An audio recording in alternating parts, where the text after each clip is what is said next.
ಭಕ್ತಾದಿಗಳೇ ನಮಸ್ಕಾರ. ನೀವೇನಾದರೂ ಶನಿಯ ಸಾಡೆ ಸಾತಿಯಲ್ಲಿದ್ರೆ ನಿಮ್ಮಷ್ಟು ಪುಣ್ಯವಂತರು ಲಕ್ಕಿ ಫೆಲೋ ಯಾರೂ ಇಲ್ಲ. ಅದು ಹೇಗೆ ಅಂತ ನಾನು ಹೇಳ್ತೀನಿ. ಈ ರೀಲ್ನ ಸೇವ್ ಮಾಡಿಕೊಂಡು ನಿಮ್ಮ ಫ್ರೆಂಡ್ಸ್ಗೆ ಶೇರ್ ಮಾಡಿ.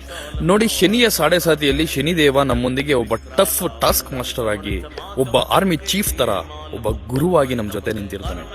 ಅವನು ನಮಗೆ ಕಷ್ಟಗಳನ್ನ ಕೊಡ್ತಾನೆ, ಹಣದ ಸಮಸ್ಯೆಯನ್ನ ಮಾಡ್ತಾನೆ, ಒಂದೊಂದು ರೂಪಾಯಿಗೂ ಕಷ್ಟಪಡೋ ರೀತಿ ಮಾಡ್ತಾನೆ. ಎಲ್ಲೋದ್ರು ಫೇಲ್ಯೂರ್ಸು, ಏನ್ ಮಾಡಿದ್ರು ಸಕ್ಸಸ್ ಆಗಲ್ಲ, ಪ್ರೀತಿಸ್ತವ್ರಿಂದಾನೆ ಅವಮಾನ, ಪ್ರೀತಿಸ್ತವ್ರು ನಮ್ಮಿಂದ ದೂರ ಆಗ್ತಾರೆ. ಹೀಗೆಲ್ಲ ಮಾಡೋದು ಯಾಕೆ ಗೊತ್ತಾ? ನೀವು ಇಷ್ಟು ದಿನ ಮುಗ್ಧರಾಗಿ ಇಡೀ ಪ್ರಪಂಚನ ನಂಬಿ ಹಾಳಾಗ್ಬಿಟ್ಟಿರ್ತೀರ. ಅದಕ್ಕೆ ಶನಿದೇವ ನಿಮ್ಮ ಪಕ್ಕದಲ್ಲಿ ನಿಂತ್ಕೊಂಡು, ನೋಡು ಮಗು, ಪ್ರಪಂಚ ಇರೋದು ಹೀಗೆ, ಈ ಜನರು ಇರೋದು ಹೀಗೆ ಅನ್ನೋ ಸತ್ಯಗಳನ್ನ ನಿಮ್ಮ ಮುಂದೆ ತೆರೆದಿಡ್ತಾನೆ. ಆದ್ರೆ ಶನಿದೇವ ನಿಮ್ಗೆ ಇಲ್ಲಿ 2 ಆಪ್ಷನ್ ಕೊಡ್ತಾನೆ, ಒಂದು ಬೀಳು ಇಲ್ಲ ಮೇಲೆ ಏಳು ಅಂತ. ಈ ಸಾಡೆ ಸಾತಿಯ ಕಷ್ಟಗಳನ್ನ ನೋಡಿ ನೀವು ಹೆದರ್ಕೊಂಡು ಬೀಳ್ತಿರೋ, ಅಥವಾ ಶನಿದೇವ ಹೇಳ್ಕೊಡೋ ಪಾಠಗಳನ್ನ ಕಲ್ತು ಎದೆ ಉಪ್ಸಿ ಮುನ್ನುಗ್ಗಿ ಇಡೀ ಪ್ರಪಂಚನೇ ಪ್ರಭಾವ ಬೀರೋ ವ್ಯಕ್ತಿಯಾಗಿ ಬೆಳೀತಿರೋ ಆಪ್ಷನ್ ನಿಮ್ಗೆ ಬಿಟ್ಟಿದ್ದು. ನೀವು 2ನೇ ಆಪ್ಷನ್ ಸೆಲೆಕ್ಟ್ ಮಾಡೋರಾಗಿದ್ರೆ ನಿಮ್ಮ ಸಕ್ಸಸ್ಸು ಶಾಶ್ವತವಾಗಿ ಉಳಿಯುತ್ತೆ. ನಿಮ್ಗೆ ಅವಮಾನ ಮಾಡಿರೋರು ನಿಮ್ಮ ಟೈಮ್ಗೋಸ್ಕರ ಕಾಯ್ಕೊಂಡು ಕೂತ್ಕೊಂತಾರೆ.